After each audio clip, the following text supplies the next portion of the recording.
The play is about two women.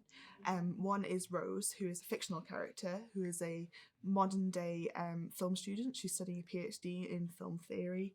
And then there is a real life character who made her first film in 1896, who is Alice Guy Blaché, the first woman filmmaker. She had the opportunity to express herself as an artist because of the time and all its myriad of idiosyncrasies, was able to create art easily until she wasn't. It's about a woman who had a voice, was able to tell her story and then was silenced.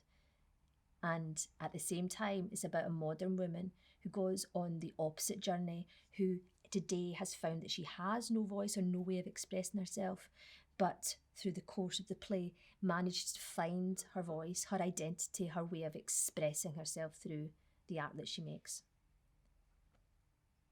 She's inspired by certain moments in Alice's life and intrigued by the way that she operated 120 years ago.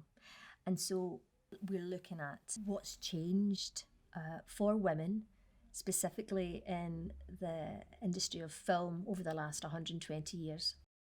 The fact that there are so many women in film history that have been forgotten.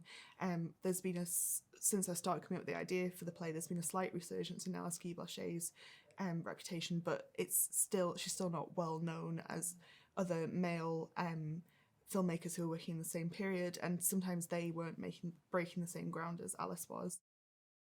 There was so many more women making films in the position of directors and producers, and basically the positions of power and decision making before the 1930s than there are now. So it's not a steady graph that you would expect it to be. Like, the women have had a steady incline of increasingly more representation in those roles.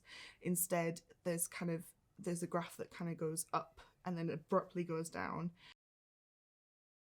So I've done a lot of research into women in film throughout history, and some of the things that interest me are to do with the Hays Code, censorship, how that affects us now. Even though we don't formally have a censorship system, there's still censorship in place. I think it's really interesting to look at things post-Me Too and how, again, it's been a rise and fall, so that the number of women directing films rose slightly in the wake of all that because of the media interest, and then it's immediately fallen again. Well, we've been experimenting with text, Sarah's brilliant text. We've done loads of improvisation around the themes of the play.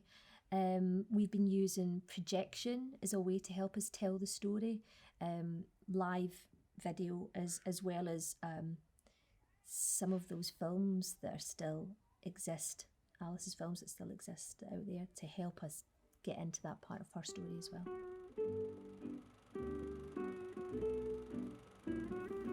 It's sort of like we know certain versions of history and how we've got here,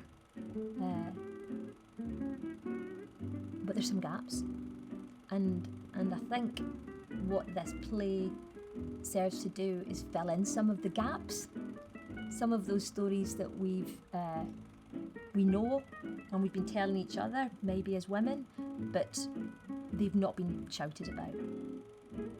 The play is about forgotten voices, the forgotten voices of women and women's stories, and so it feels really significant to be able to tell that story through these two brilliant women.